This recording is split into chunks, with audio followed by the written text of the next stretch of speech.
سلام، شب همگی بخیر.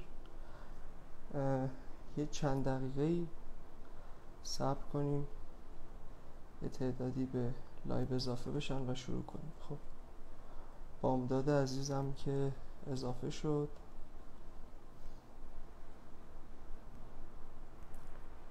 اجازه بدید من دوربین رو درست کنم.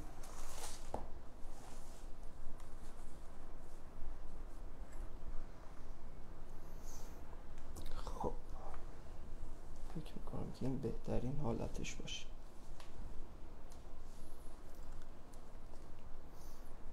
نه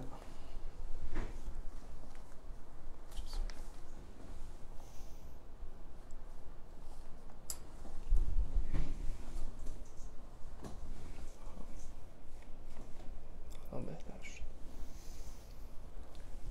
خب ببینیم که چه خبره اینجا. به نظر من ما شروع بکنیم تا بیایم یکم گپ بزنیم، دیگران هم اضافه میشه.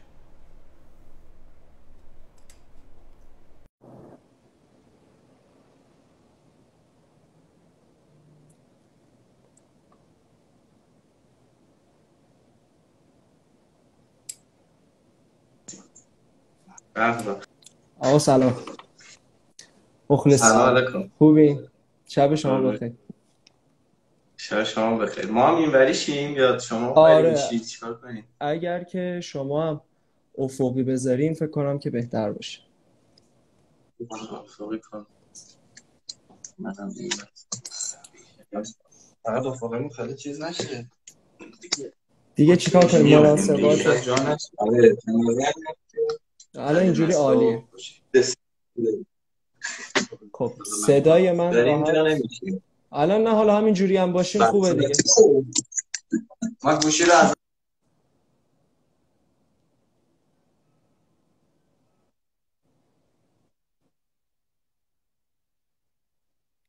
آره شما که هستی. بله. یه کمی فقط فکر کنم سرعت اینترنت دچار مشکل باشه.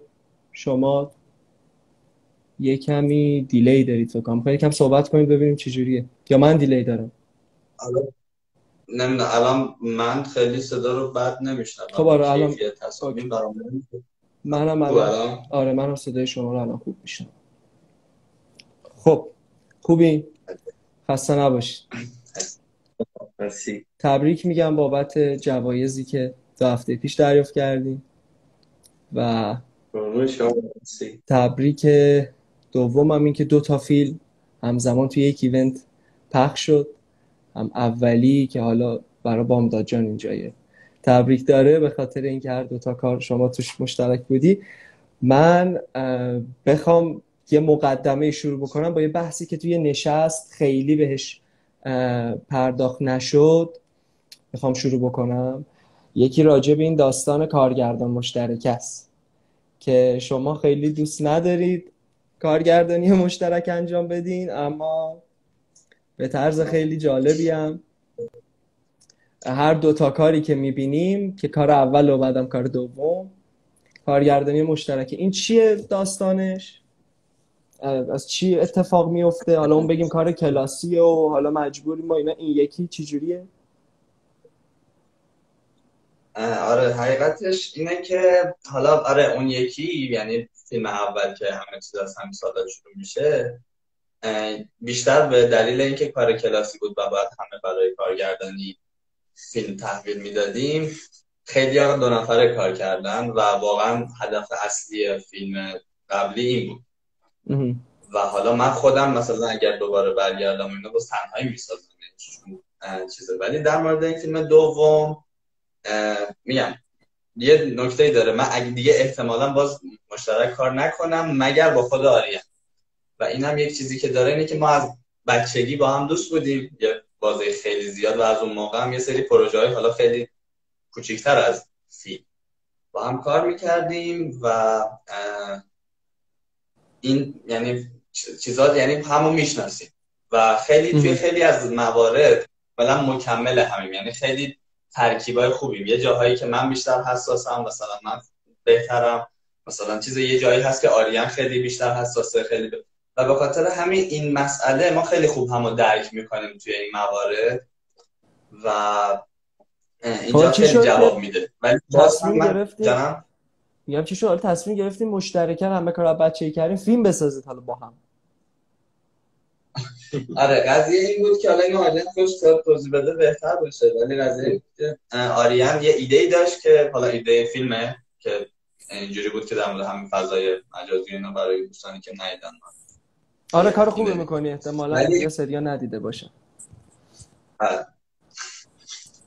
بعد آره خلاصه قضیه اینه که آریان یه ایده ای داشت، ایده فیلم رو داشت و خودش خب یعنی سینما که نمیخونه، رشتهش نیست، بله ولی من به دقیقاً. عنوان دوستش که رشتهش سینماست بهم گفت که من یه همچین ایده ای دارم، به نظر چجوریه؟ و من گفتم بفرست فیلمنامه رو، یعنی یه فیلمنامه ابتدایی رو که ببینیم چیه. بعد فرستاد، دیدیم جالبه، روش کار کردیم و آره این در واقع ایده آریان، یعنی و حتی میگم به نوعی فیلمنامه ابتدایی آریان به واسطه اینکه من حالا مثلا کارگردانی میخوندم، سینما میخوندم، با بچه‌ها آشنا بودم و اینا، ساخته شد و جفتمون توش بودیم. کاملا یک چیزی بود که فکر میکنم بدون اینکه یکی از ما باشه امکان پذیر نبود ساختش، چون اگر آریان نبود که هیچ مثلا ایده‌ای وجود نداشت که بخواد این ساخته بشه.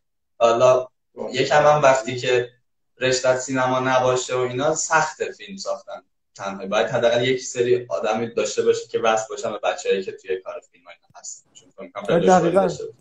همین چیزی هم که داری میگی یه سوالی برای من ایجاد کرد، اونم این که خب وقتی یه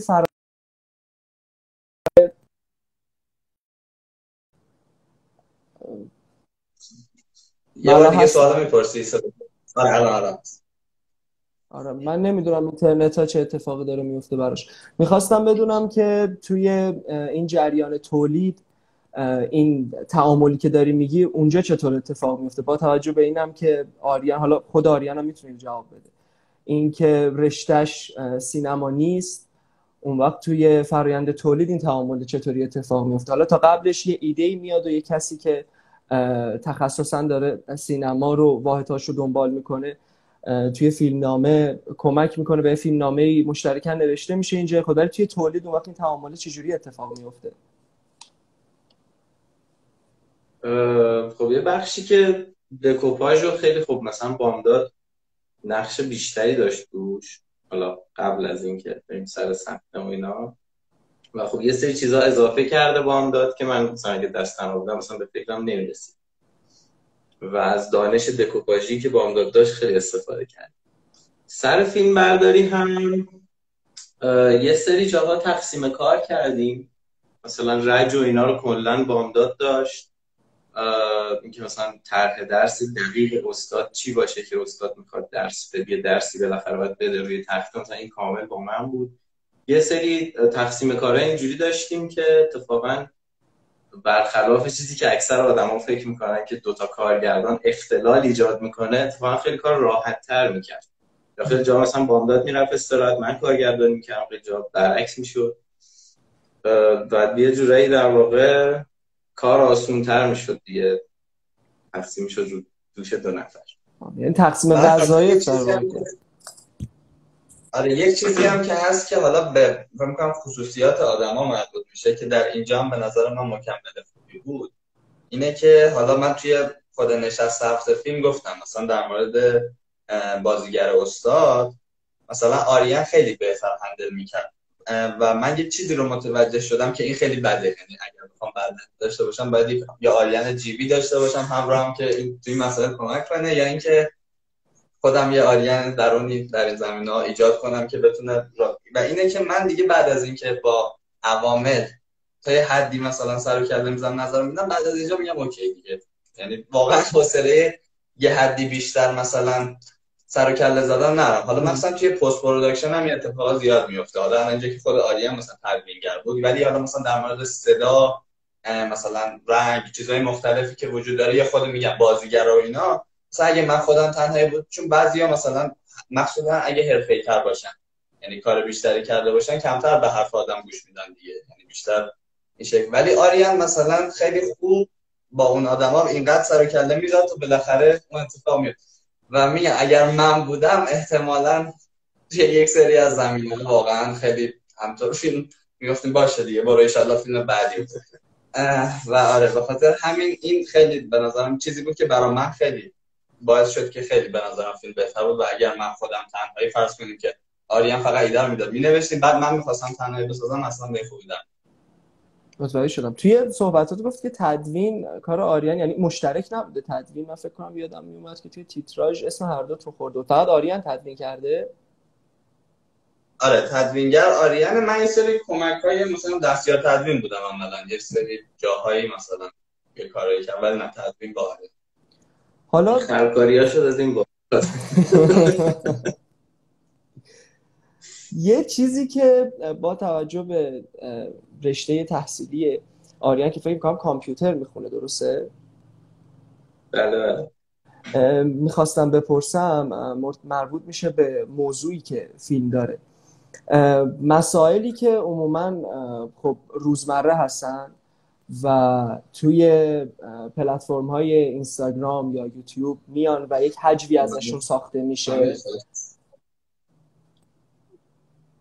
صدای من هست الان؟ خیلی بامزه است که اتفاقایی که تو فیلم ما میفته الان داره واقعا میفته و ما هیچی نفهمیدیم. دقیقاً مثل استاد که رد و بس میشد الان اینجا سوال شده. من فقط هم وقتی سوال مثلا وقتی تایید میشیم ما مشکل اینترنتش نمیاد. سوال نمیدونم واقعا صدای من الان کاملا هست. نمیدونم داستان چیه. الان خوبه ولی احتمالاً شروع کنی. مسائلی که توی روزمره هستن عموما توی پلتفرم‌های اینستاگرام یا یوتیوب میان به یک شکل حجوی یک طراحی روی اون انجام میدن و این فیلم‌ها رو منتشر میکنن.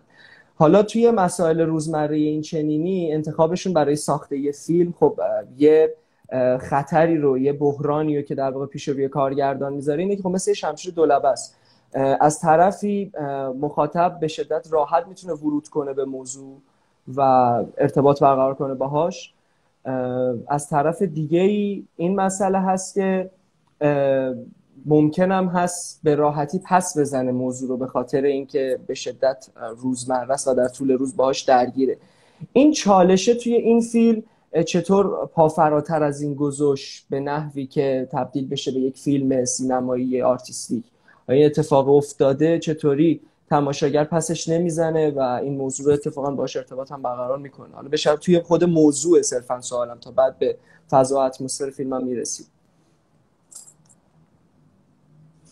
چیزی که کلا جالبه توی این کار اینه که خیلی روی این مسئله بحثه که این فیلم هست یا ویدیو اینستاگرامیه و همین که این داره این وسط حرکت میکنه به نظر من خودش چیز جالبیه که همین که آدم ها راجبش بحث میکنن نشون میده که این یه اتفاق جالبی داره میفته، یه چیز جدیدی درست شده. ولی خب توی تولید ما خیلی تلاشمون این بوده که فاصله بگیریم از یه ویدیو اینستاگرامی چون ذات ایده یه کمی اونجوری هست و حالا هم توی فیلمنامه سعی کردیم یه چیزای ریزی اضافه کنیم، هم تو دکوپاژ سعی کردیم یه مقداری ساده نگیریم، یه کمی اون پتانسیلی که میشه از توی دکوپاژ در آورد و داشته باشیم. و هم حالا مثلا ویدیوهای اینستاگرامی هیچ کدوم طراح صحنه ندارن، تیم فیلم برداری ندارن. یه سری کارهای اینجوری هم خب کمک میکنه که فاصله بگیره آدم از اون سیستم. و هم حالا تو پری پروداکشن هم تو پست تصمیماتی داشتیم که به این قضیه کمک میکرد. یعنی یه جاهای انتخاب‌هایی داشتیم که حالا با انتخاب کردن یه سری چیزا یا با حذف کردن یه سری چیزا بتونیم رو همین شمشیر دولبه‌ای که تو میگی حرکت کنیم. پس یعنی این یه نکته جانم بگو. یه نکته‌ای که در مورد چیز بگم اینه که این فیلم خب یعنی این مسئله اینستاگرامی و مثلا یه حالت شبکه اجتماعی بودنش خیلی مطرحه. حالا خب چون موضوعش هم در مورد چیزای مجازیه شاید به این دامن میزنه و آدم یعنی من خودم هم که اینو میشنوم میپذیرم و میفهمم چرا اینستاگرامیه ولی نمیدونم چرا، حداقل من خیلی نفهمیدم. وقتی بهش فکر میکنم که مثلا تعریف یک ویدیوی شبکه مجازی چیه یکم پیچیده تر میشه. یعنی انگار همه ما میدیم، مثلا شاید مثلا خیلی چیز بگم، مثلا موسیقی تمام میدیم موسیقی چیه، ولی بخوایم تعریفش کنیم یکم پیچیده تر میشه. اینم در مورد این مسئله برای من وجود. یعنی من هی فکر میکنم مثلا اگه بگیم مثلا مسائل هر روزه و everyday life و اینا مثلا باعث میشه اینستاگرام بشه، میبینی نه اتفاقا خیلی فیلمای مهمن که اصلا تو این حس رو به دست نمیده و اینجوری نیست. و نمیدونم چه چیزیه که ما این حس رو بهمون دست میده که اصلا این اینستاگرامیه که هست، ولی نمیدونم چرا این اصلا این وجود داره این ویژگی. و حالا ولی فارغ از اون باقی مسائل فیلم دیگه به صورت یک فیلمی که قرار فیلم، یعنی مثلا یک فیلمی که قرار بره جشنواره و اینا ساخته شده، یعنی ایده که اون بوده، باقی مسائل رو سعی کردیم همونجوری که احتمالاً یک فیلم مثلا خیلی غم انگیزی مثلا یعنی فیلم خیلی جدی مثلا ساخته میشه، خیلی جدی ما بریم جلو و دنبال کنیم. و یه چیزی که آریان گفت برای خود من خیلی جذاب بود، حالا فارغ از بد یا خوب یا اینستاگرامی بودن یا سینمایی بودن یا هر چیزی که این فیلم داره، یه چیزی که من زیاد دیدم اینه که آقا فیلم بعد از این که تموم میشه به هر حال چون کمدیه و حالا یه کمدی همزاد پنداری باعث میشه باش کرد، خیلی چیزه، یعنی خب باعث میشه که مخاطب حداقل اصلا اگه بخواد یه لحظه اون فکرای قبلش رو که اون فکر انتقادیش رو که این فیلم نیست و اینا بذاره کنار، احتمالاً لذت ببره از یه سری چیز. و بعدش که میاد یه خوبی که پیش میاد اینه که من خیلی دیدم آدما بحث میکنن همین سوالی که از ما میپرسید، آقا این فیلم بود، این مثلا یه ویدیوی الکی بود، این چی بود؟ و این بحثه برای من به طور کلی خیلی جذابه که اصلا وجود داره همین. یعنی یه فیلمی که تو به تفکر میبره که آقا اصلا چرا این مثلا به نظر من اینستاگرامیه، یا اصلا هست نیست، بعد اگه باشه چه اشکالی داره، اگه نباشه چه اشکالی داره. و این یه چیزیه که من خودم میگم برام الان یه مشکلی که من زیاد تو فیلم‌های کوتاه میبینم اینه که فیلم‌ها همشون خیلی شبیه همن و اون به تفکر برانگیختن رو کاملا از دست دادن. و حتی من فکر نمی کنم که کارگردان‌ها یا مثلا کسایی که میسازن متاسفانه آره همون داستان، آره خود فیلمت اینجا داره اتفاق میفته، یعنی بیرون یه دریل هست و یه ماشینی اینجا شده بود اینقدر. من دارم سعی میکنم که تو آنتروپی 2 رو از تو این در بیاری. آره مرسی که دارید نشون میدی که ما دغدغه داشتیم. و آره یه چیزی که احساس میکنم یکم ناراحتم میکنه اینه که به نظر من ما هر کدوم حالا که میایم سمت هنر یا فیلم بسازیم، هنرمند میشه یا هر چیزی، قاعدتاً یک دغدغه و یک مسئله‌ای داریم که اون رو میخوایم بیان کنیم، حالا به هر زبانی که هست. و من این رو توی فیلم‌ها احساس میکنم یکم کم میبینم. یعنی امکان نداره که همه آدما دغدغه‌شون یه چیزی باشه که یک نوع هم روایت میشه. و مثلا یک چیز خیلی مثلا یعنی مثلا من نمیدونم چند درصد آدمای ایران واقعا دغدغه‌شون دیه و مثلا سفت جنین چیزای مهمی ها، ولی نمیدونم چون خیلی مثلا دیه زیاده، در حالی که من میدونی چی میگم. و به نظرم حتی اگر واقعا دغدغه یکم شکل متفاوت میگیره، اما همه همونجوری شدن که حالا احتمالاً باید مثلا دلیل میشه که بخاطر طرف فیلم بعدیشو بسازه. ولی من اصلا فکر می‌کنم پوینت اصلی فیلم ساختنه که چرا داریم فیلم می‌سازیم و بعضی یادشون رفته که میخوای یه چیزی رو چرا میخوای یه چیزی که کاملا چیز شده تایید شده است، همه میدونن چه جوری و اینا رو هی ما باز تولید میکنیم و فیلم هم دوباره ساخته میشه جایزه میگیره و بعد خیلی هر شده. نه اتفاقا حرف خوبی زدی، ضرورت این که چرا این فیلم باید ساخته بشه هست. حالا من این سوال راجع به فیلم تو فکر میکنم بهتره اینجوری مطرح بکنم که این ضرورت رو خودت توی چی دیدی که انتخاب کردی این موضوع رو، علیرغم اینکه یه موضوعیه که همین الان میبینی دیگه یه مکالمه ساده ما داریم و داره اتفاق میفته و حالا توی اون دوره که به شکل خیلی جدی‌تر ما درگیرش بودیم، خب این موضوع که هست ما هم هر روز باهاش سر و کار داریم. اون چیزی که باعث شد تو بیای و اینو تبدیلش بکنی به یک فیلم مستقل و تبدیلش کنی به یک فیلم سینمایی، این چی بود؟ این ضرورت برای خودت از چی نشأت میگرفت؟ یا حالا آریان که این ایده رو مطرح کرده، آره این از چی میاد؟ آره بذار اول تو که خودت اووردی وارد چیز کردی بگو. بعد والا خیلی نمیشه مثلا اسمشو دغدغه‌مندی گذاشت، بیشتر شاید ذوق و شوق ساختنه صرفا. برای من اون اول که مثلا تو فکر این بودم که همچین چیزی بسازم، صرفا این بود که احساس کردم این ایده پتانسیل اینو داره که ساخته بشه، اونقدر جذاب هست که ساخته شه و دلم میخواد که بسازمش، دلم میخواد واقعی بشه. و اینکه خب کلا هم اصلا ایده پشت فیلم دانشجویی ساختن اینه که آدم تجربه کنه و یاد بگیره و اینا دیگه، و خب اینم یه بخش خیلی مهمیش بود. ولی آره خیلی مثلا اونجوری چیز فلسفی پشتش نداره که آره مثلا متوجه حرفی رو مثلا بیان کنی، گرچه که حالا سعی کردیم یه سری چیزا بذاریم توش، سری حالت انتقادی یا سری حرفایی هم زده بشه، ولی خب کور قضیه، ریشه قضیه خیلی اینجوری نیست، بیشتر از روی عشق و ذوق و این چیزاست. حتی اینو من نمیخواستم بپرسم چون که بامداد گفت که رفت توی سراغ موضوع و محتوا، من اینو حالا برام خودم سوال شد که ببینم حالا ضرورت ساخت این توی چی میاد. اگر که حالا صرفا فرمه که خب خیلی هم جذابه و ما میپذیریمش، اما اگر پشت این بحث دیگه‌ای داریم میکنیم به اسم اینکه چه محتوایی مد نظر مثلا اصلا چه مسئله‌ای باعث میشه که ما اونو بسازیم، برای این صرفا مطرحش کردم. احتمالاً گیر کرد دوباره.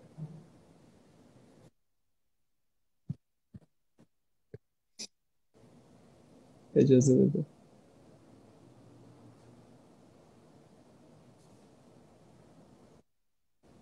ما الان چجوریه؟ الان ما قطع اوکیه؟ الان من هم میبینم الان اوکی. یه گربه‌ای هم هست قشنگ فیلم رو ما خوشحالم که مسابقه مجازی گرفت. ولی آره در مورد اون سوال حالا دغدغه که بگم، فارغ از چیزی ضرورتش که میگی، ببین 2 ساله که آموزش ها مجازی بوده، یعنی تقریبا اکثر ارتباطات ما مجازی بود. حالا به آدمش هم بستگی داره، یه سری بیشتر یه سری کمتر. و یک اتفاقی در این بازه زمانی افتاده که احتمالاً یعنی کرونا اومده و هر اتفاقی تو زندگی ما افتاده باشه احتمالاً بولترینش توی این 2 سال کرونا و حالا یه بخشش سیستم مجازی. و به نظر من ما به عنوان انسان یعنی به عنوان کسی که هست توی زمانش قاعدتاً در مقابل اتفاقاتی که میفته ریاکشن داره. و به نظر من اصلا به نوعی یک از دست دادن، انگار از دست دادی که تو فرض کن 2 سال یه کرونا اومده، یه این سیستم اومده و تو هیچ کاری راجبش نکنی.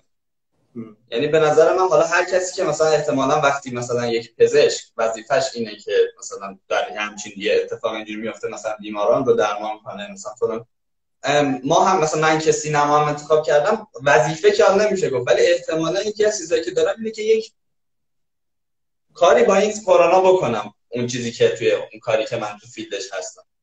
و خب میگم یک سیستمی پیش اومد که حداقل مثلا برای ما خودمون واقعا سیستم مجازی خیلی عجیب غریب وحشتناکی پیش اومد که عملا دانشگاهمون نصفش برای ما پرد شد واقعا.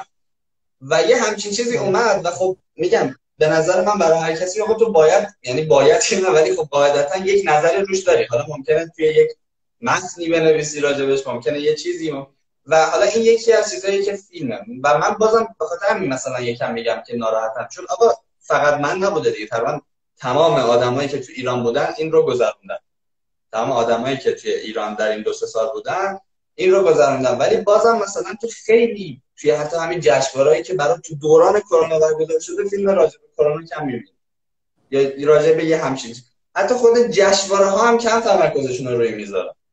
یعنی حالا نهال ما خودمون که بود، نهال سال پیش رو ما برگزار کردیم، جزو عواملش بود دیگه. حالا یکم اشاره کردیم بهش مثلا توی اون چیزی که مثلا قطار پوسیده حرکت نمیکنه از سینمای هر چیز، ولی احتمالاً تا ابد نهال ما به دنبال نهال مجازی شناخته بشه، اولین نهال مجازی و ان شاءالله آخرین نهال مجازی و نهالی که تو دوران کرونا بود و اینا. و اگر بعداً میخوای ببینی قاعدتاً تو هر برنامه‌ای داشتی این باید تمرکز اصلی باشه، چون این ویژگی ناخواسته‌ایه که پیش اومده در موردش. ولی بازم به نظر من ما خودمون هم توی اون زمینه کم عمل کردیم، کم تاکید کردیم که ببین ما نهادمون این شکلی بود. و حالا یکی از چیزایی که هست مثلا میگم در مورد اینکه آقا این فیلم خیلی چون مخصوص الانه احتمالاً در آینده اونقدر بامزه نباشه، اونقدر جذاب نباشه. حالا شاید هم باشه یه بیماری دیگه خدای نکرده، نمیدونیم چه اتفاقی قرار بیفته و اون هم هیچ بهتر نمیشه. شاید بعدا این رو به عنوان یک چیزی که چقدر خوب بوده اون موقع نگاه کنیم. ولی فارغ از اون چیزی که وجود داره یادم رفت. اینه که چی بدون اینه که این وقتی بعداً قراره به مثلا من نگاه کنم، مثلا من برای بچه‌ها میگم فرزندم من یه زمانی کرونا اومد و این شکلی شد و اینا، با این که این فیلم مختص این زمانه، ولی خب من به عنوان یک سند این زمان نشون میدم. همونطوری که ممکنه این مستند راجع به یک برهه تاریخی خاص باشه و صرفا لازم نباشه که بگیم اون فیلم خیلی مثلا فقط لحظه‌ایه و بعداً به در نمیخوره.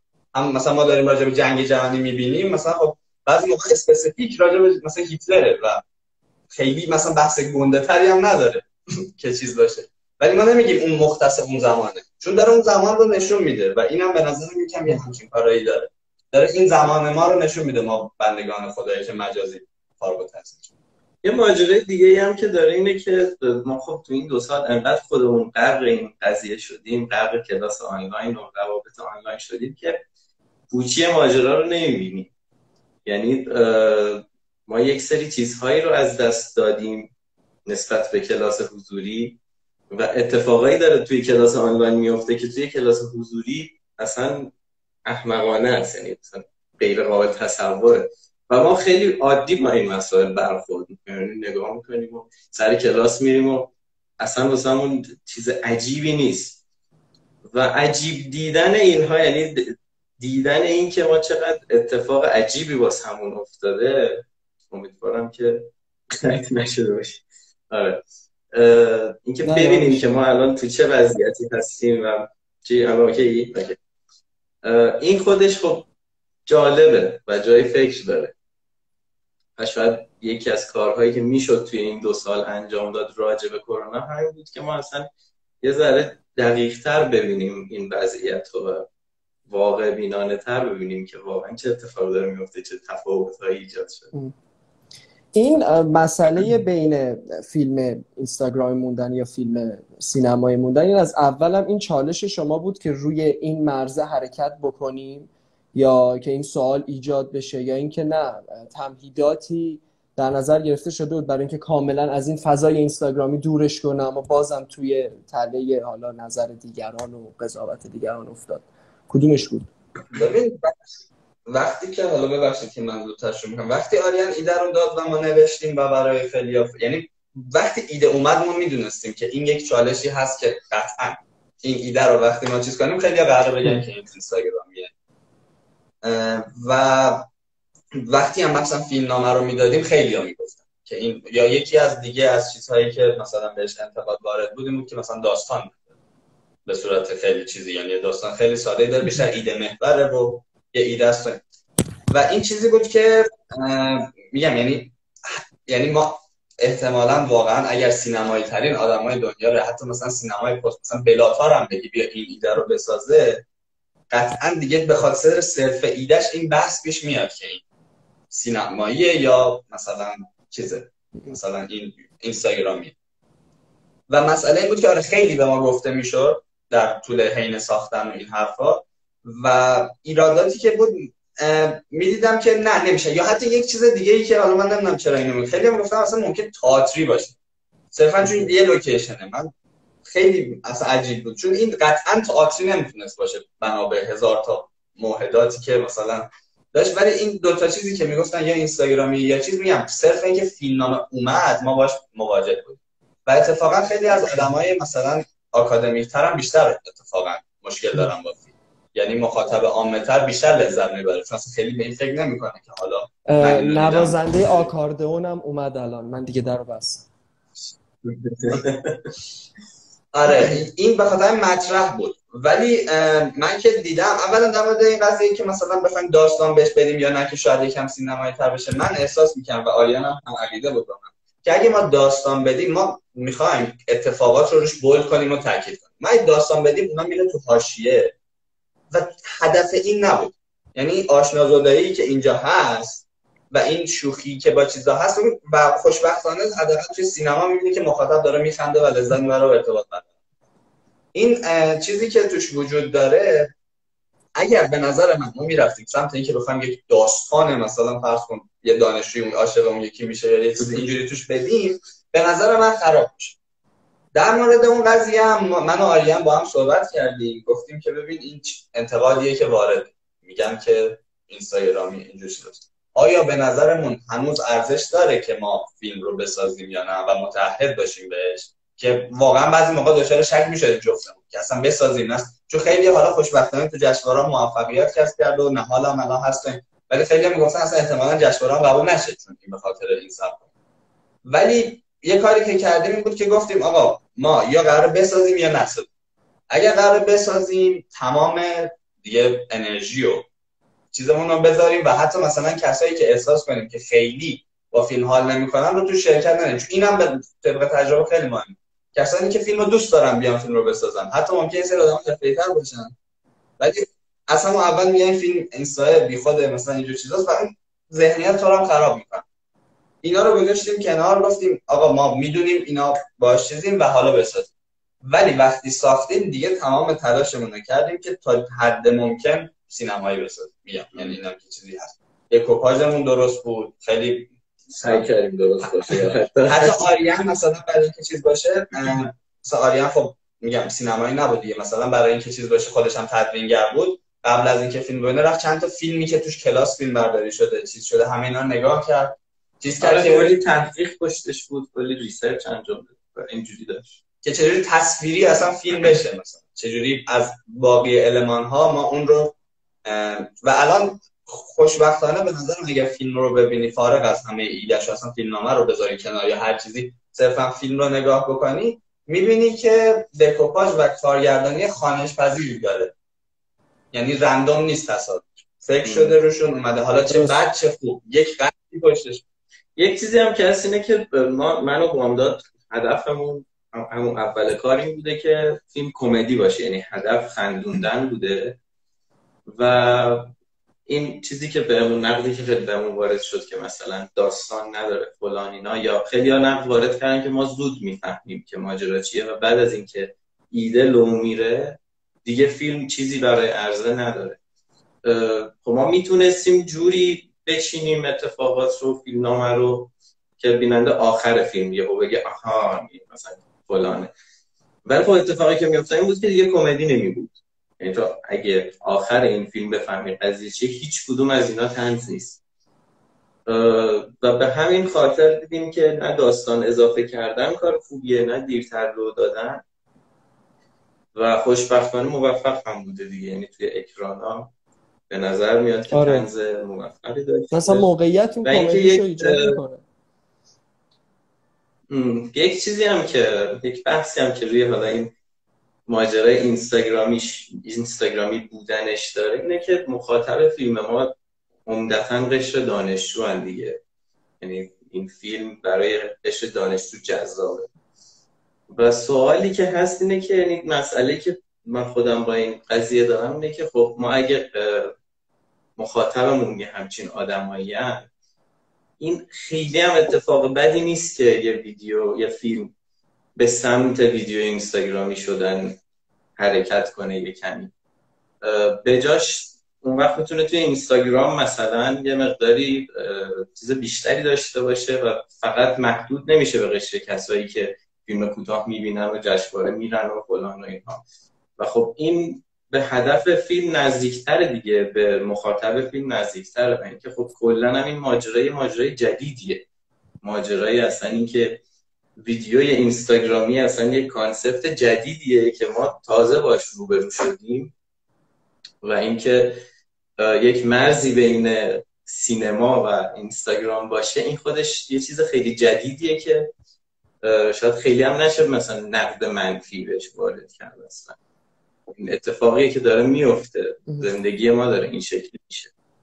من خودم تئاتریم و لوکیشن کار شما و موقعیت کار شما به شدت تئاتریه، اما کسی نگفته که موقعیت تئاتری رو نمیشه تبدیل به فیلم کرد، چون به شدت از تمهیدات سینمایی داره به خوبی استفاده میشه، کیفیت صداها، تدوین و کات هایی که داره اتفاق میفته خوب اینا کاملا سینمایی، توی تئاتر نمیشه اینجوری چیدمان کرد صحنه ها رو کنار هم، نهایتا بشه با این شکل بازی کرد. چیزی که حالا سر لوکیشن اشاره کردی، من اینو میخواستم بپرسم که چون توی یه لوکیشن فیلم برداری شده و خب ما اینجا هم با دکوپاژ سر و کار داریم، هم با هدایت بازیگر سر و کار داریم، هم با میزانسن توی تصویر سر و کار داریم، این چه چالشایی داشته این تک لوکیشنی که یه کلاس نسبتا کوچیکی هم هست توی فیلم برداری و حالا توی هدایت بازیگر و توی میزانسن و اینا، چه چالشایی براتون داشت؟ چه اتفاقی سر صحنه افتاده توی این مراحل؟ قبل از اینکه اینو به نظرم تو اینو بگو، ولی من یه چیزی قبلش بگم که من به نظر خودم این اصلا فیلمنامه‌ای نیست که بتونه تئاتر بشه. یعنی من خودم مثلا ایده که به ذهنم رسید و یه حالا فیلمنامه 2 صفحه‌ای نوشتم که بعد با بامداد کردیمش 10 صفحه، میدونستم که این مجبور فیلم باشه. و خب مثلا من خودم دستم توی انیمیشن یه کمی براتره، ولی میدونستم که این مثلا نمیتونه انیمیشن شه، نمیتونه تئاتر شه. ذاتش به خاطر اینکه یک ذات رئال داشت و همزمان یک ذات سورئال هم داشت که صدا داره، نمیدونم قطع و وصلی داره فلان، میدونستم که این مدیومش مدیوم فیلمه و خوش شانس بودم که بامداد بود و تونستیم که فیلمش کنیم. اینو گفتم بگم. ولی راجع به سوالت میخوای تو شروع کن. در مورد سوال این که یه لوکیشن و اینا چه سختیایی داشت و یکیش که بازیگره یکم جدا. یه لوکیشن، خب من مثلا تو فیلم قبلی که اون هم یک لوکیشن هست میبینید یه چیزها تکرار شده، ولی مثلا احتمالاً من بعد از مثلا فیلم قبلی مثلا میگفتم این کارها رو اصلا نکن و میبینی که بعد دقیقاً همون کار. یکیش اینه که فیلم قبلی اینجوری بود که نمیدونم دیدی یا نه، 2 نفرن که سر یک میز نشستن، یعنی 3 نفرن، یکیشون حرف خاص نمیزنه و دارن با هم دیالوگ. و من اون موقع چون فیلم اول بود گفتم نکنه که من گند بزنم تو کارگردانیش، نکنه نادد نباشم یه افتضاحی بشه اینا. این خیلی گزینه سیفی بود، خیلی گزینه راحتی بود. گفتم اینا دیگه آقا 2 نفر حرف میزنن دیگه، امکان نداره مثلا مشکل دار، ممکنه حالا خیلی خوب در اومده من مثلا غلط باشه، مثلا خط فرضی بشکنه، نمیدونم چه اتفاقات عجیبه. ولی یک نکته‌ای که بهش توجه نکرده بودم این بود که اتفاقا باید خیلی حرفه‌ای‌تر باشی که یک لوکیشن جذاب باشه، مثلا این فقط چند نفر قراره حرف بزن. یک خوبی که این فیلم داشت اینه که این فیلم یه لوکیشنه ولی 16 نفرن، یعنی 15 نفرن و این 15 نفر از خیلی سورئال هم میشن. یعنی اینجوری نیست که 15 نفر مثلا مثل 12 مرد خشمگین قرار باشه حرف بزنن یه جا، اون خیلی پیچیده است واقعا. تو بتونی فیلم 2 ساعت، نمیدونم 1 ساعت 2 ساعته اینجوری باشه که حرف بزنن. ولی خوشبختانه چون این فیلم خیلی میره به سمت اتفاقات زیاد، یعنی هر کاراکتری یک اتفاقه و خیلی دیالوگی هم نیست، به خاطر این حقیقتش اینه که خیلی سخت نبود است که جذاب بشه توی لوکیشن. یعنی مثلا تو اگه همین ایده رو مثلا تو 5 تا لوکیشن من فکر نمی‌کنم اتفاقا سخت‌تر بکنم 2 لوکیشن، چون یه چیزی و این مورد چیزه. ولی در مورد اینکه کلا یک لوکیشن چجوری میشه جذاب کرد و اینا، من تو حد چیز میگم که اگر شما مثلا خیلی به این سوال جوابش نرسیدید فیلم‌های ابتدایی رو توصیه می‌کنم کار نکنید، چون خیلی سخت‌تر و پیچیده‌تر از چیزی که یک فیلم چیز باشه که یک لوکیشن مثلا دیالوگی باشه، جذاب باشه، یا خیلی باید متن جذاب باشه و خیلی چیز باشه. به خاطر همین من هنوز خودم باید یه بار امتحان کنم بسازم ببینم آیا تونستم موفق بشم که واقعا یک دیالوگ مثلا 2-3 نفره نیم ساعته جذاب بنویسم که فیلمی هم از لحاظ کارگردانی اون جذابیت داره یا نه. اما در مورد بازیگرا که چجوری هندل بشه، حالا بازیگرا رو میگم آریان از من فکر می‌کنم در خیلی زمینا بیشتر چیز کرد و شاید بهتر بگه، ولی بازیگرا اکثرشون بازیگر نبودن. بله. و اصلا چون نقش زیادی نداشتن و من طبق تجربه میخوام بگم که مگر اینکه یک نقش خیلی خاص باشه اتفاقا نابازیگر بهتره.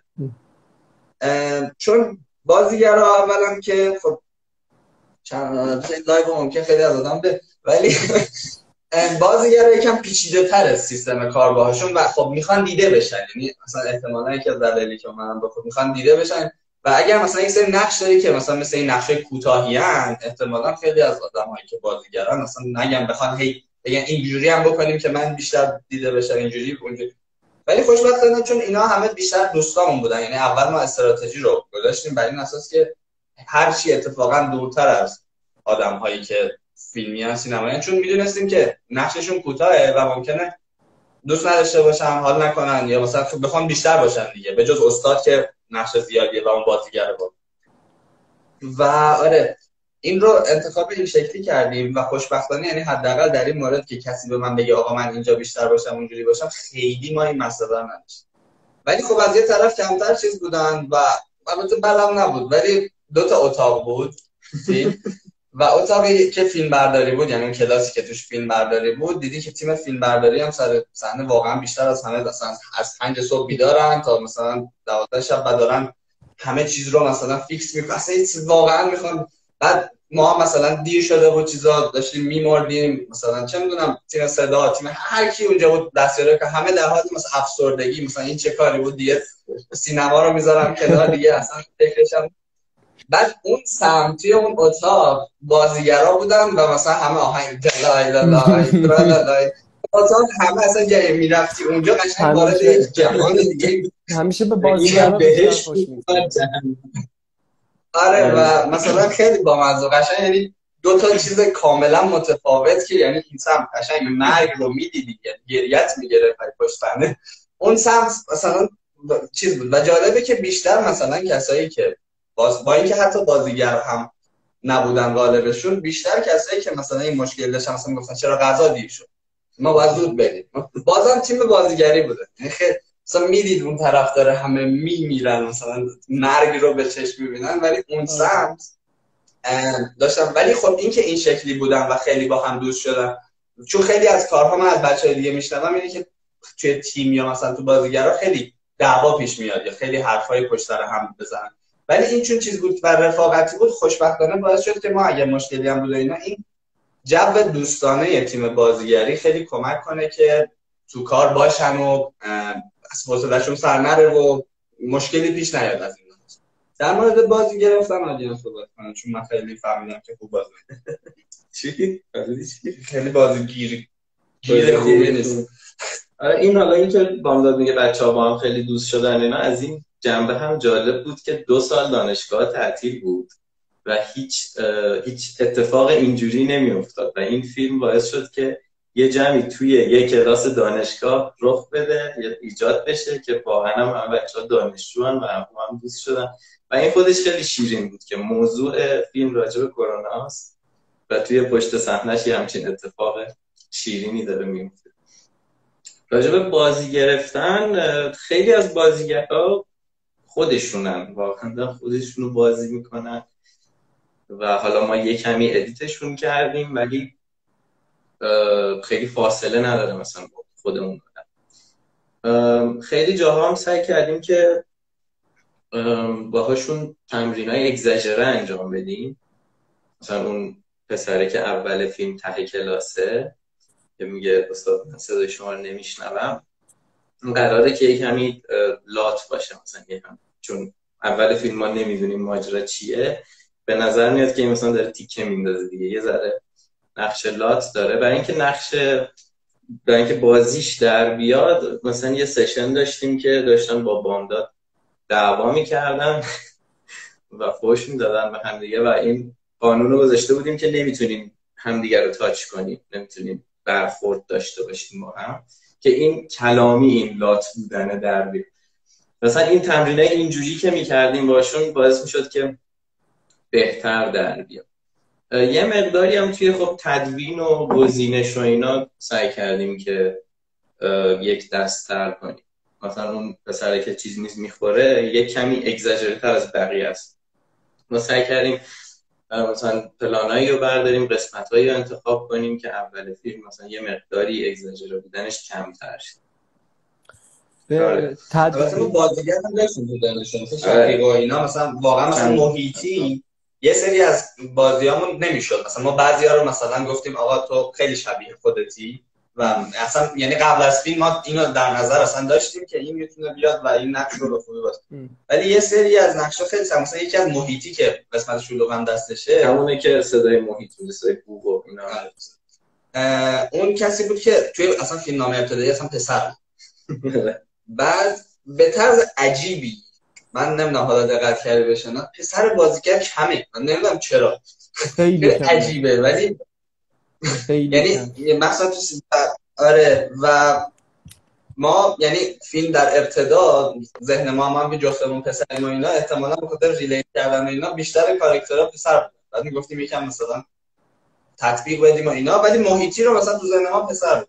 بعد میگذشت و از همین نابازیگرها یا هر چیزی که استفاده می‌کنیم واقعا در نمیاد و خیلی هم مهم بود. من واقعا نگران بودم. محیطی سخت‌ترین نقشه دیگه، به خاطر اینکه دیالوگی که باید حفظ کنه ساوند افکته، یعنی باید بتونه لب بزنه و اگر هم دیالوگه مثلا گزارش فوتبال یا اخباره دقیقاً همون جوری بگه که اون صدا داره میگه و علاوه بر این بامزه هم باشه، یعنی هم خوب و دقیق لب بزنه، هم بامزه بتونه لب بزنه. آره و این چیزی بود که خیلی پیچیده بود و سخت بود و میگم خوشبختانه ما یهو، چون آوا هم که طراح صحنمونه همخونه‌ش هم شفیقه است از بچه‌های خودمون که الان رفت آلمان. بله. آره شفیقه خب میشناختیمش و اینا. بعد مثلا آوا پیشنهاد داد، گفتیم آره چه ایده خوبی. یعنی ما چون اینقدر به پسر فکر می‌کردیم مثلا به ذهنمون اومد آقا میتونه این دختر مثلا وحی منزل نیست که صدا محیط بده پسر باشه. بعد آره خلاص اینو گفتیم آره بیاد و اینا و خیلی کم اینا میگم یکم خیلی یا بعضی جاها یعنی اینجوری که نابازیگر باشه تا یه جایی جوابه. برای بعضی چیزها خیلی مهمه که بازیگر باشه، ولی توی بعضی جاها اتفاقا بازیگر نباشه بهتره، چون بازیگرا بالاخره تا یه حدی بازی دارن میکنن و بعضی موقع کسی که بازیگر نیست همینجوری داره خودش رو چیز میکنه خیلی طبیعی تره و یا مثلا شاید کمدی بهتری در بیاره. مثلا تو بازیگرای جدی، یعنی من با یه سری آدمایی که بازیگر خیلی جدی ان مثلا چیز میکنه اصلا به درد نمیخوره. مثلا خیلی بازیگر خوب و جدی و مثلا خفنیه ولی مثلا شکسپیر بعد اجرا کنه، نه مثلا یعنی به درد خیلی مهمه، چون تو کمدی این مثلا هست که چی قراره اجرا کنه. همین آره بچه‌ها خیلی جا خودشون نقش رو دیولپ کردن. یه سری طنزایی که تو فیلم هست خیلی رو دوش خود بازیگراست، واقعا دمشون گرم. یه سریاشون دیتیلایی که اضافه کردن. این چیزی که راجع به انتخاب نقش ها میگی، از قبل توی فیلم نامه مشخص بود که برای کدوم بهتر دنبال بازیگر بگردیم، حالا غیر از کاراکتر اصلی که معلمه.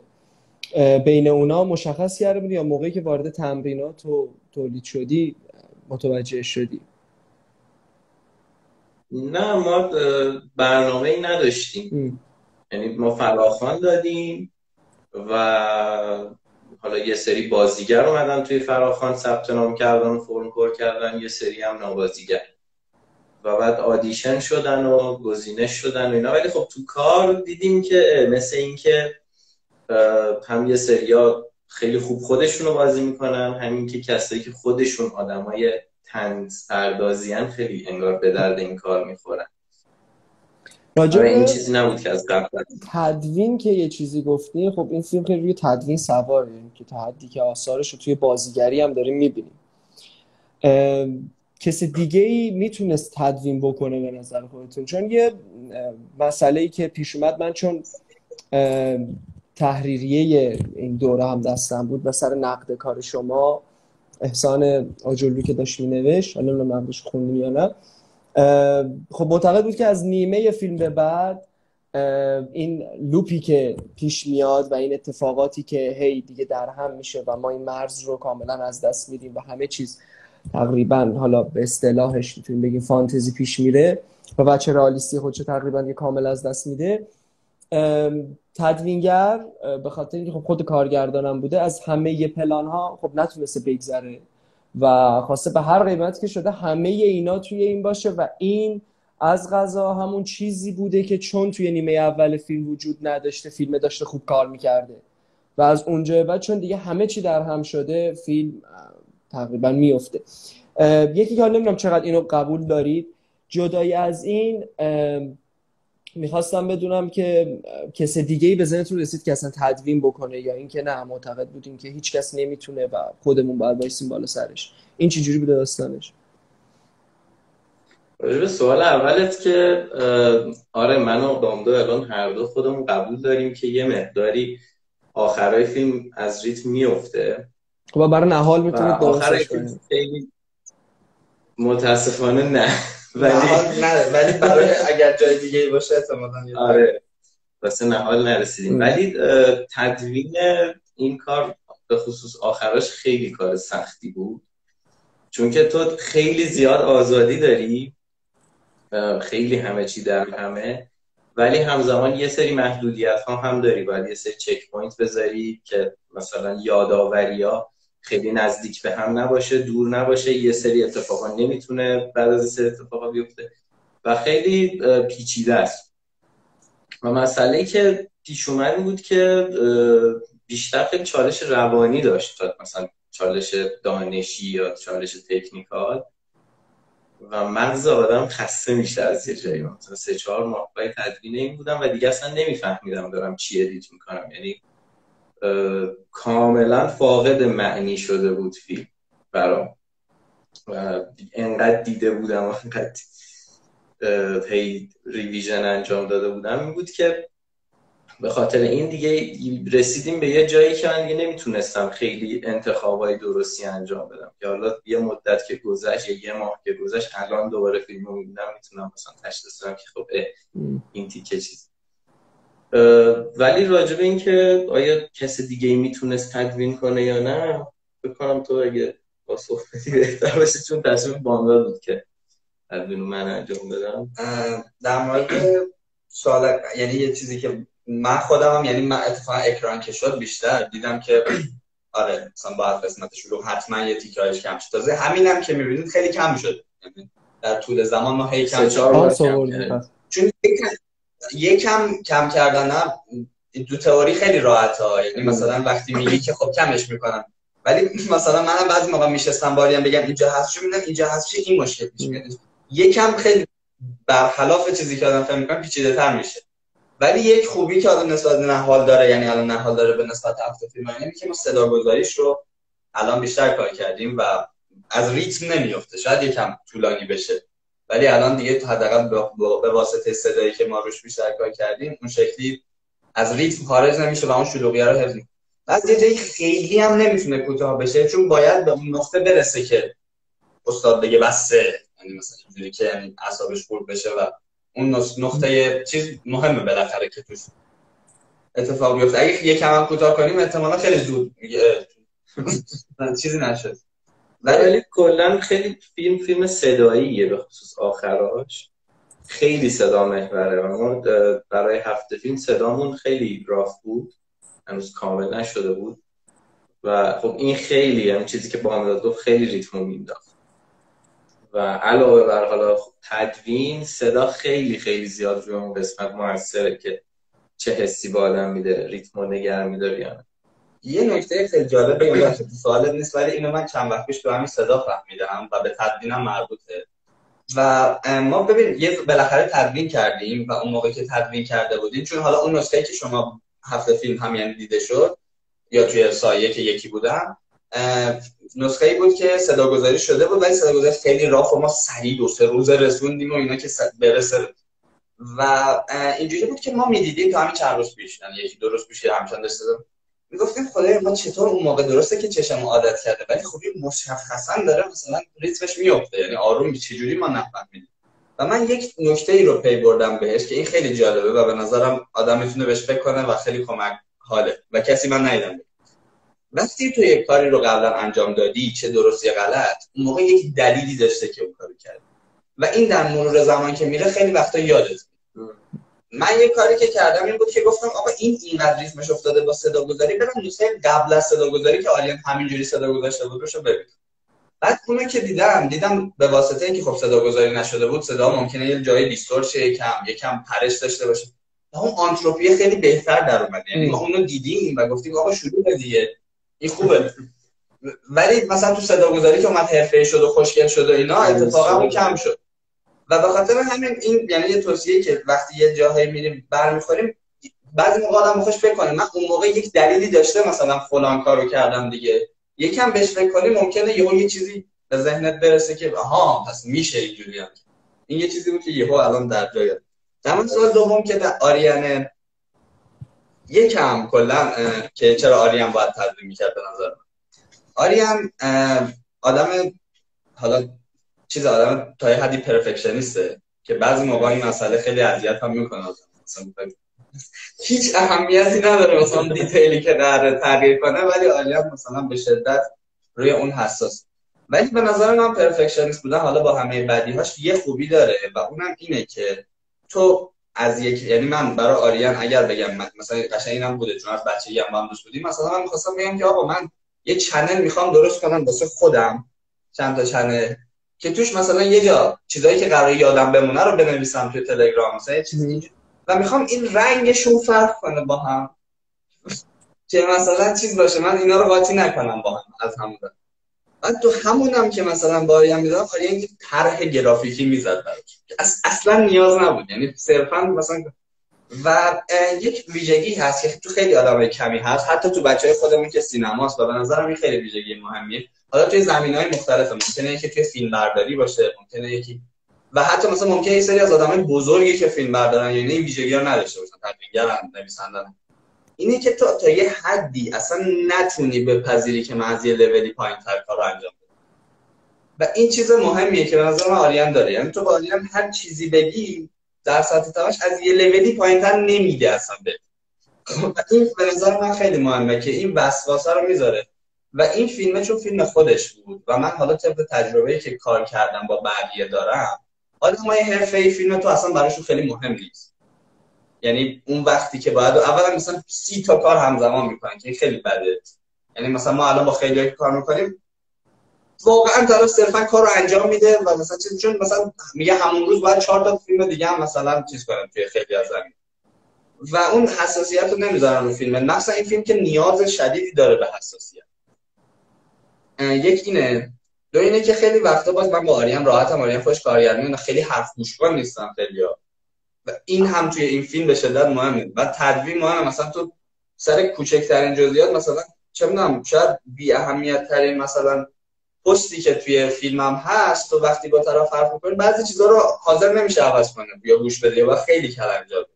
ولی وقتی خود آریان هست هم من میشناسمش هم میدونه فیلم اینا چیه انجام میده و میگم یه تعهدی به فیلم داره به طور خلاصه. مثلا من مطمئنم به خیلی از چه میگن آدمایی که مثلا تدوینگرای خیلی حرفه‌ای هم بدی، مثلا وقتی میبینه سرعت ریتم مثلا راه رفتن آدما از کلاس خارج میشن خرابه دیگه همونو میذاره یا نه یه کارتی میذاره. ولی آریان مثلا خودش مسک کرد اون تیکر رو مثلا و یعنی سرعت راه رفتن آدما رو که پشت هم باشن هم انجام بده، مثلا یه درستش کرد. یه چیزی که شاید اصلا حس نشه وقتی داری میبینی ها، ولی وقتی که اشتباهش هست میگی چرا اینجا اینقدر بده. و این اون ذات پرفکشنیست بودن یا اون اهمیت دادن به کاره به نظر من خیلی مهمه و مهمتر. یعنی من طبق تجربه 2 تا فیلمم که داشتم این که یک نفر باشه که هم به حرف گوش بده هم کار براش مهم باشه خیلی مهمتر از اینه که اون آدم حرفه‌ای‌تر آدم ممکن. و من اصلا دوست ندارم با آدم حرفه‌ای که به حرفم گوش نمیده کار. حالا بامداد این همه هندونه گذاشتی رو بغل من، ولی این اتفاقی که میگی افتاده که کارگردان وقتی خودش تدوینگر باشه همه ایراشا رو میذاره دلش نمیاد، این خیلی این اتفاق خیلی واسه من افتاد. واقعا پشت سیستم من خیلی جا دلم نمیاد و یکم این به ضرر فیلم شده که اینطور خیلی جامع و کامل بود. هیچ سوالی در زمینه تدوین ندارم. یه چیز مهمی که میخوام بپرسم به نظرم جاش الان به خاطر اینکه حال تایممون هم یه موقع به درازا نکشه این سوال مهمیه، این که فضاهای این شکلی که کمیکن و یه کمی با اون رئالیستیکی که ما در طول روز باهاش در ارتباطیم قرابت ندارن و ما یه کمی در مواجهه باشون ممکنه که یه گاردی داشته باشیم. توی این فیلم چه تمهیداتی اتفاق افتاده که این فضای، حالا بازم میگم از این کلید واژه استفاده میکنم شاید باب میل شما نباشه، از این فضای فانتزی داره پیروی میکنه اما از طرف دیگه مخاطب به راحتی باش ارتباط برقرار میکنه. این طبق چیزی که دیدیم در نظر مخاطبا رأی که آورده این فکتو به ما میده که خب پس ارتباط برقرار کردن با این فضا. اون چیه که خب این فضای کمیک از جهان شخصی خود مؤلف داره میاد دیگه و با توجه به چیزی هم که من دارم میبینم این جهان شخصی کاملا ارتباط مستقیم داره با فضای این فیلم. این جهان شخصی چجوری وارد فضای فیلم میشه و باعث میشه که مخاطب باهاش ارتباط برقرار کنه؟ چه تمهیداتی اتفاق افتاده برای این؟ ببین حالا علاوه بر جهان شخصی من فکر میکنم یه مقداری این سورئالیسمی که وجود داره توی فیلم لازم بوده که باشه. یعنی ما وقتی فیلم نامه رو مینوشتیم احساس کردیم که این اگه نباشه یه چیزی کمه، چون خب تو داری یه آشنا زدایی میکنی کلاس آنلاین رو میرش تو فضای عادی و اگه همچنان رئال ادامه بدی، رئال به این معنی که حالا صرفاً اون آشنا زدایی بیاد و اتفاق نیفته، این کافی نیست و یه مقداری اگزاجریشن لازمه، یه مقدار اغراق لازمه برای اینکه هم یه مقداری خط داستانی بگیره. حالا به من نقد میکنم میگن داستان نداریم، ولی حالا اون خطی که داره رو طی کنه و همین که یه مقداری به طنزش افزوده بشه دیگه. یعنی تو تا یه جایی ریلیت میکنی، از یه جایی به بعد فیلم واسه باید یه چیزی داشته باشه و اون چیزی که داری ریلیت میکنی رو تقویت کنی، اگزاجرش رو وقتی نشون بدی خب جذاب‌تر هم هست.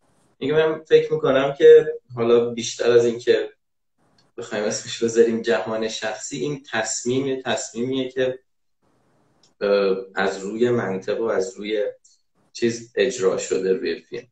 حالا تو اگه چیز داری اضافه کنی؟ من بدونی که مثلا میگه آدم مخاطب ارتباط برقرار کنه یا نه. میدونی چه تمهیدی هست که این فضای کمیک رو میاره توی اون جهانی که به راحتی بشه دلایلش رو پذیرفت؟ میدونی این که ما دیگه بگیم که خب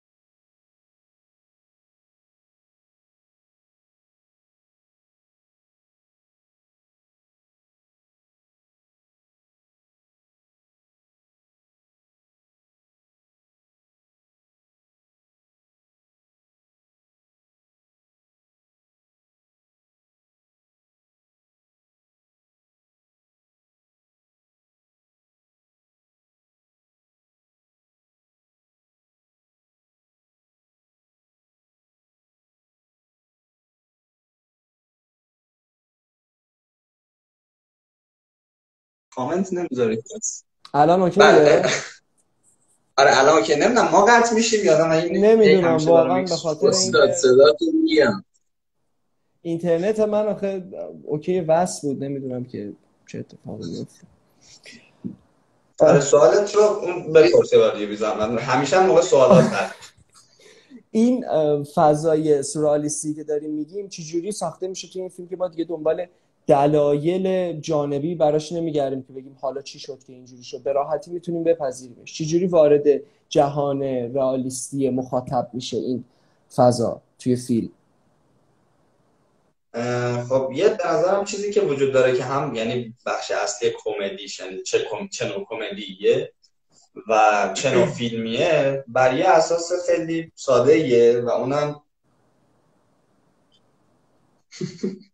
ریلیتبل بودن. من الان واقعا همزاد پندار یعنی تو میگی یعنی توی کد طنزش مثلا، یعنی خیلی ها فیلمو میبینم مثلا کاراکتر میگه این ماین اول از همه. آره خیلی شیرینه که خیلی ها وقتی فیلمو میبینم میگن این منم، اون منم. این خیلی چیزی که وجود داره اینه که این اتفاقات سورئالی که میفته فارغ از اون قسمت شلوغش، یعنی خود کلاس دادن سورئال، یک جای دیگری نمود واقعی و ریلیتبل داره.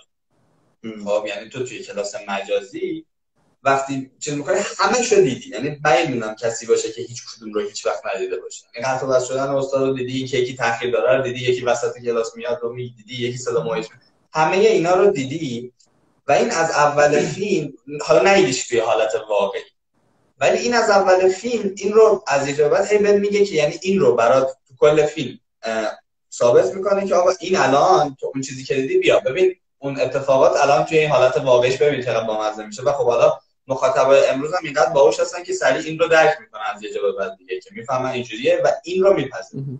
این که وارد قسمت سورئال تر اینا میشه، خب چند تا چیز داره. یکی این که خب فیلم هم اسمش هم آنتروپی، یکم تاکید میکنه روی که قرار هرج و مرج بشه.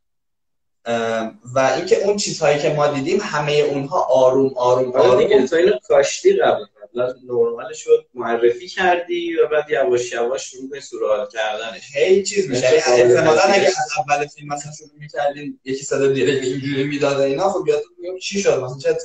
ولی چون ما دیدیم که این از مثلا صدای آهن‌آلات شروع کرده آروم، بعد یه بوقی زده اون وسط، یه اخباری چیز اینا، هی هر کدوم از کاراکترها اینجوری هم دیگه همشون معرفی میشن، هیچکی از اکستریم شروع نمیشه. همه از اون حالت صرفاً که نشون بدیم که آقا اینا رو من آوردم توی فضای واقعی شروع میشن، که این چیزیه که مخاطبای امروز خوب درک میکنن. فکر میکنم یعنی خیلی مشکلی با درک این نداشته باشن. و بعد دیگه اتفاقاتی که توش میفته، چون ما نمود اولش رو دیدیم و هی داریم پله پله شدیدترش رو میبینیم، به نظر من مشکلی ایجاد نمیکنه بر مخاطب که بگه چی شد. این مسئله حل میشه. و یه چیز دیگه ای هم که هست، حالا ما اصلا جایزه ایسفارم بردیم بابت ایده خلاقانه و همه اینا بوده، ولی این که یک اتفاقی در یک محیط دیگری اتفاق بیفته چیز جدیدی نیست. و اتفاقا احتمالاً خیلی از ما دیدیم جای مختلف، یا همین شبکه‌های مجازی یا تو فیلم‌ها. یعنی اگر نگاه کنی می‌بینی که خیلی زیاده چیزهایی که برمی‌دارن. حتی فیلم قبلی من هم تا یه حد مثلا یه جور دیگه این شکلیه، مثلا برمی‌داره سالاد رو میذاره و حرفای دیگر رو میذاره رو سالاد، یا آشنایی زدایی این شکلی انجام. این هم همینه دیگه. در واقع تو یک چیزی که یک فضای آشنا رو برات میذاره توی یک فضای دیگه، و اون فضا چون برات خیلی مثلا به زمان الان که همش رو دیدی، تو این دوتا رو با هم میگی آها اینجوری، و اتفاقا بیشتر متوجه مضحک بودن اتفاقاتی که توی مجازی میشه چون توی فضای دیگه اومد. پس یعنی این سیری که توی فیلم نامه اول در نظر گرفتیم و بعد سعی کردید که همین بیرونی بشه، این فکر میکنید بزرگترین تمهید این بوده که این اتفاقی که من گفتم بیفته، درسته؟ آره فهم کنم اینجوری. ما هر کاراکتری رو گفتیم نماینده یکی از اتفاقات مجازی و اون رو بس دادیم. یعنی گفتیم اون مثلا فرض کن خوردنی حالت عادیش چی، آقا داره چای میخوره یا مثلا تخمه میشکن، ولی این میتونه حالا مثلا یکی از چیزایی که وقت نشد بگیریم چون کار مثلا می‌خواستیم شیرموز درست کنیم واسه چیز مثلا هم بزن. خب این قطعاً کسی سر کلاس این کارو نمی‌کنه، ولی میگم اون رو چیز کردیم، ما گفتیم این کاراکتر از این بگیم اون کاراکتر از این، همه اینجوری برن. چقدر این اتفاقاتی که ما توی فیلم داریم می‌بینیم بداهه پردازی شده سر صحنه، یعنی چون چیزی که می‌بینیم انگار پتانسیل اینو داره که اتفاق بیفته. چقدرش توی فیلم نامه بوده؟ بسیار جذابیه. ببین حالا یه سریاش سر صحنه بداهه پردازی بوده، یه سریا سر تمرین بداهه پردازی بوده. مثلا یکی از چیزهای خیلی بولدی که خیلی هم خنده داره، یعنی آدینس خیلی میخنده بهش، اینه که استاد وقتی داره درس میده بدخطی‌های خودش رو میگه، مثلا این 25 تاکید میکنه، و این اصلا تو فیلمنامه نبوده. و استاد وقتی داشته بازی میکرده تو تمرینا، آقای پیروزرام خودش اینا رو بداهه میومد و خیلی خوب بود و ما اینا رو نگه داشتیم. یعنی مثلا تو تمرینا بهش گفتیم خیلی بامزه است و اینا نگه داشتم. مثلا درگیری هم اون قسمتی که آره اون پسری که تو درگیر کرده اسمش درگیری پوشا، اونم خیلی من و بامداد خودمون خیلی واسمون مبهم بود که چه جوری قراره که اون شخص لای درگیر کنه و نتونه بیاد تو، چون خب خیلی کارهای مختلفی تو میتونی به چارچوب درگیر کنی، میتونی به خود درگیر کنی، و اینو خود پوشا ساخت. یعنی همونجا شروع کرد بازی کردن و اون یه تیکه‌ای هست که اون پسر که از کلاس میره بیرون میاد و با این چیز داره، اینم توی مثلا تمرینا در اومد که خودت پوشا مثلا به چیز میگفت علی تو چجوری مثلا میای من نمیتونم فلان اینا، و این اینتراکشن اصلا ساخته شد. یه سری چیزا هم سر صحنه در اومد. فکر می‌کنم مثلا اونجایی که استاد داره هی قطع و وصل میشه و یه عالمه درس میده و میگه به همین سادگی. فکر کنم این البته نمیدونم این تو فیلم نامه بود یا نه، یادم نیست. و یه چیز بامزه دیگه اینه که ما یه کاراکتر داریم که در طول فیلم دائما داره آرایش میکنه. این کاراکتر قرار بوده که فقط آدم سپات کنه و 2-3 تا دیالوگ بگه. چند روز قبل فیلم برداری من پیشنهاد کردم که یه دونه آرایش هم مثلا ماتیکی چیزی هم داشته باشیم، چون کاریه که آدم ها تو خونه میکنن احتمالاً زمان کلاس. و سر فیلم برداری نازنین بازیگر اون کاراکتر و طراح صحنه‌مون پیشنهاد دادن که خب این همینجوری هی آرایش کنه، فقط به یه ماتیک اکتفا نکنیم، ریمل هم بزنه فلان هم بزنه اینا. مثلا نقش این کانسپت اصلا این کاراکتر عوض شد، از آدم تبدیل شد به کسی که داره به خودش میرسه و خیلی قرتی پرتی و اینا خیلی سر صحنه قرار بود. خیلی چیزا هم حذف شد، خیلی چیزاش هم که تدوین دارم. آره یه سری چیزا بود چون یه فیلم تدوین محور دیم، خیلی همداش تو تدوین است کاملا شکل گرفت و با اون کار من کلا یعنی توی چیزایی که این شکلی ان تدوین خیلی مهمه. یعنی آدم فکر میکنه خیلی چیز بامزه‌ایه ولی تدوینه که خیلی چیزا رو بامزه کرد، کجا کات خورده، کجا چیز شده و اینا. توی مثلا حالا مصاحبه یا هر چیزی هم آدم میگیره این خیلی مهمه که تو کجا داری چیکار میکنی. شاید اصل قضیه اونقدر جالب نباشه ولی آره اینجوری بود. اما اتفاقا یک نکته‌ای که هست اینه که فیلم ما یه سری هم شاید ایراد بگیرن بگن چقدر اینجوری، شاید یه سری هم بگن ای ول و اینا، ولی چون با آریان هم بود که گفتم پرفکشنیست و اینجور چیزا هم هست، فیلم ما از لحاظ حداقل فیلم برداری یا خیلی چیزها به شدت با برنامه بود. و من هر جوری فکر می‌کنم نمیدونم چجوری اصلا می‌خواست با برنامه نباشه، با 15 نفر که راکوردشون حفظ بشه فلان، ولی ما مثلا یه استوری بورد کامل زدیم با برنامه استوری بورد. آره این احتمالاً جز سوالات نبود ولی فکر می‌کنم جالبه گفتنش. آره فکر می‌کنم اکثر پروداکشن‌ها انقدر برنامه‌ریزی ندارن. نه اتفاقا می‌خواستم اینو بپرسم که پیش تولید این کار با وجود این تعداد از پرسوناژ چطوری پیش رفته. آره حالا یعنی آره یه اپلیکیشنی پیدا کردن که خیلی ساده بود، استوری بوردر بود اسمش و این توش میتونستی آدم هر چقدر می‌خواد بذاری وسیله اضافه کنی. اینجوری بود که یه فضای سه‌بعدی به تو در اختیارت میذاشت که تو میتونستی کاراکترها رو بچینی، دیوار بچینی. ما رفتیم تو سر لوکیشن دیوارا رو مچ کردیم، ابعاد در رو گرفتیم و اینا و این فضای سه‌بعدی رو ساختیم و لنز و همه اینا هم داره دیگه. تو می‌دونی که داره چی می‌بینی واقعا. چون خیلی خب سخت بود که ما همینجوری بگیم که خب فلان کاراکتر وقتی داریم میگیریمش نمیتونی تو حدس بزنی همینجوری که مثلا فلانی ما وقتی داریم میگیریم تو بک‌گراند چند نفر هستن. اینا رو باید حتما ببینی، یه جوری باید تست کنی و آره این خیلی کمک کرد بهمون. حالا پشت صحنه‌اش احتمالاً من یه چند هفته دیگه تو پیجم هم بذارم ببینم خوبه بس. ولی همون هم تازه یعنی اون تدوین هم شد، اون استوری بوردر ما رو صدا گذاشتیم، انیماتیک کردیم که ببینیم چه اتفاقی داره میفته. ماکت رو با اون زدیم در واقع. آره ماکت اینجوری داشتیم، ماکت بی هزینه دیگه، نری بریم 15 نفر جمع کنیم مثلا چیز.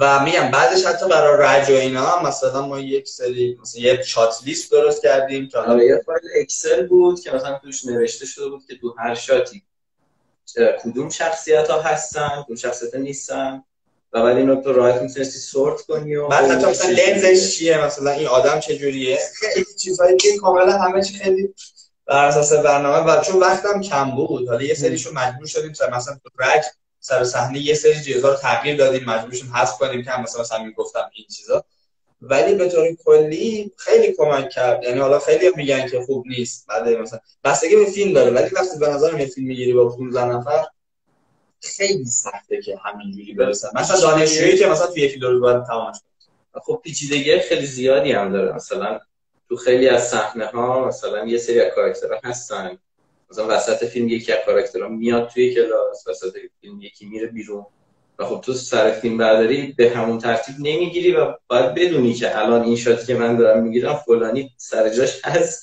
تو این نقطه از فیلم. در حالی که حرف میزنیم من یه دری رو باید باز کنم، یه بدبخت پشت دره در حالی که دارین حرف میزنین یکی دیگه نمیتونم تا شما حتی پیچیده تر از اینه که مثلا توی صحنه فلانکی که داره دیالوگ میگه اون پسره که داره چیز میخوره چی داره میخوره، صحنه قبلیش چی داشته میخوره. یه سری پیچیدگی‌های اینجوری خیلی زیادی داره که ما مجبور بودیم دونه دونه بازیگرا رو یه فایل پی دی اف درست کنیم واسهشون که مثلا تو هر صحنه اینا چیکار دارن میکنن که خیلی هم نرسیدیم انجام بدیم و یه سوتیای خیلی ریزی داره فیلم. ولی خب مسائل راکوردی اینجوری خیلی داشت و 15 نفر کار یه دونه منشی صحنه نیست که همه راکوردا رو حفظ کنه و تو باید حتما یه همچین چیزی رو از قبل داکیومنت کنی، لیست کنی، برنامه‌ریزی کنی که دیگه فقط سر صحنه دیگه راکوردهای جزئی رو واسه منشی صحنه بتونه هندل کنه. مرسی. این چیزی که معرفی کردی فکر میکنم خیلی راهگشا باشه، چون من خودم ندیده بودم که بچه ها استفاده کنن همچین چیزی. شاید هم حالا من خوبیش اینه که استفاده دستی نیست دیگه، تو لنز رو میبینی واقعا، میگی آقا این دوربین اینو میتونه بگن، چون بعضی موقع تو ذهن آدم یه کار تخیلی میکنه ولی اینجا تو کاملا مهمه. بعد خوبیش اینه که تکون بدی میگی اینجا بیان چه خوشگل‌تر میشه یا مثلا چقدر منطقی‌تره مثلا خیلی اینا شده. آره این واقع گرایانه بودنش خیلی مهمه، چون تو دستی که میکشی هر چیزی که تو ذهنت میکشی، ولی خب مثلا میری سر لوکیشن میبینی مثلا این سرش بریده شد، اون یکی مثلا پاش تو کادره کنه و اون خیلی کمکه. خب مثلا ابعادا هم دستت میاد دیگه که مثلا 15 نفر توی یک کلاس خیلی خالیه یا خیلی پر به نظر میاد، اصلا چه شکلی میشه، اون چیزی که تو ذهن من هست خانش داره، خانایی داره یا نه. مرسی. من یه اتفاق خیلی خوبی که افتاد اینه که در طوری که داشتیم صحبت میکردیم 2-3 تا چیز نوشته بودم که توی ادامه صحبتاتون خودتون جوابشو دادیم، ولی بذار من یه چک دیگه بکنم ببینم اون چیزایی که از بالا اشاره شده که الزاماً بپرسم چیا بوده. تقریبا راجع به همه چی صحبت کردیم. فیلم بعدیتون رو کی میسازید و این پوله رو چجوری پخش میکنید؟ اینا فکر میکنم خیلی مسئله مهمه. اینجا تو لایو فکر نمی‌کنم نه راجع به همون فیلم بعدی مثلا ببینم که اونم ان شاءالله با هم میسازید. خوبه به نظرم بسازید. والا هفته فیلم اصلا ایدهش اینه که حمایت باشه از بچهای دانشگاه هنر. من خودم یه کمی احساس عجیب و بدی دارم که من این وسط دارم چی کار میکنم، چرا جایزه به من و بامداد رسید، حالا بامداد نوش جونش، ولی من این وسط چیم؟ بعد از اون طرف خب اگر من بخوام چیز کنم میگم من که ایدهش برای من نبود تدوین، یعنی آریانم که بیشتر زم تدوینم که من چرا باید یه بحث وجدان و چیز ایجاد میشن. آره ولی متاسفانه خیلی تایم کمی داده هفته فیلم به ما برای اینکه ایده ارائه بدیم و حالا قراری که با بامداد گذاشتیم اینه که اگه ایده خوبی به ذهنمون رسید که بتونه در حد آنتروپی یا بهتر، هرچی بهتر کار بکنه حتما بسازیمش، و اگه نه بامداد احتمالا خودش یه فیلم شخصی میسازه و شخصی مثلا یه فیلم میگم خواب دیگه. ولی آره حالا ببینیم چی میشه، انشالله که با هم بسازیم. در نهایت نمیدونم الان ما چون هیچکی کامنت نمیده، شاید واقعا ما نمیبینیم، نمیدونم، یعنی خیلی عجیبه. معمولا البته این لایو وقتی پست میشن بیشتر دیده میشن، ولی الان ما هستیم خیلی کامنت نمیزنن بچه‌ها. بله من دارم صدای شما رو میشنوم. صدای شما رو من میشنوم. احتمالاً این بار دیگه مشکل از نت شماست. الان اوکی شده. الان اوکی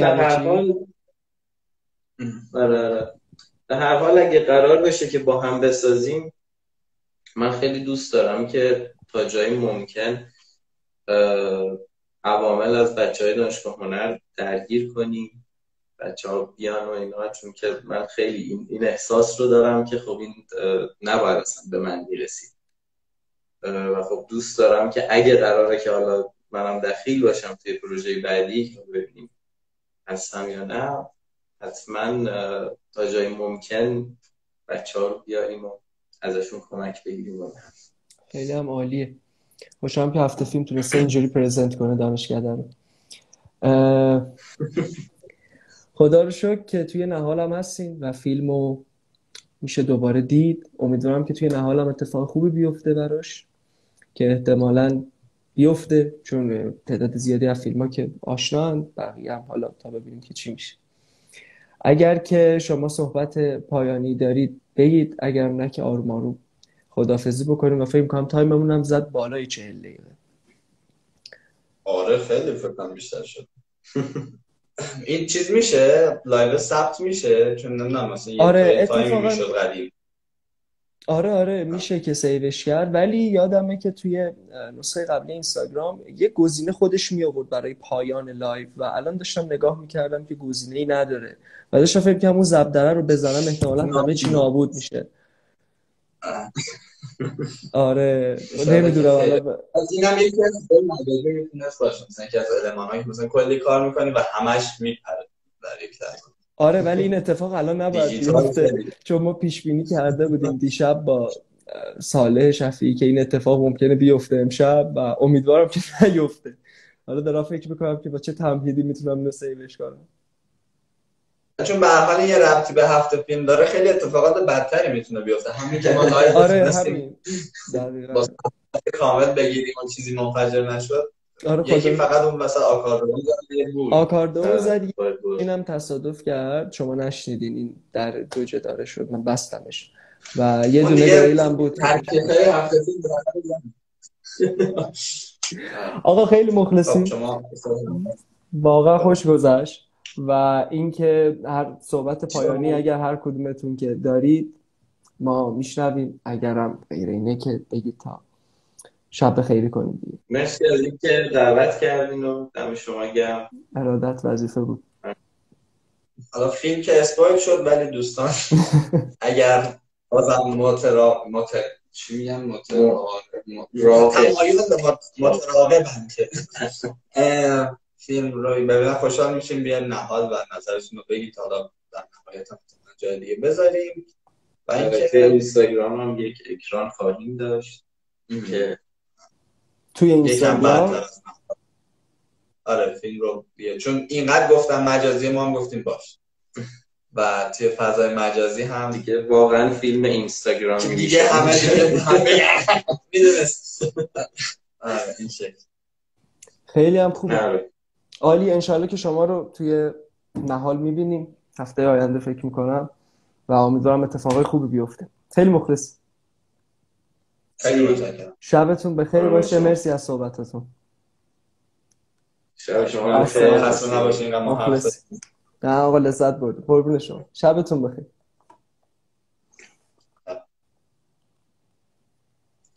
حالا ببینیم که چجوری میتونیم اینو قطع کنیم با هم دیگه. بچه واقعا این زبدره رو من بزنم. من یه تکنوفوبیای خیلی عجیبی هم دارم. الان این زبدره رو بزنم همه چی نابود نشه. زبدره کجاست اون زبدره؟ صف کن، اون زبدره خیلی ترسناکه. اگه همون زبدره که من میبینم و داریم آره همونو دقیقاً دارم میگم. این فکر نکنم زبدره خوبی باشه. آره فکر کنم دزگاه کجا میشه لایو ما که نمیتونیم بزنیم. احتمالا بعد از کسایی که توی لایو اکانت دیگه نه آقا اشاره میکنن آقای شفیعی از پشت پرده که بزن، ما بریم بزنیم و شما مواظب خودتون باشید. شبتون خیلی ترسناکه. دیگه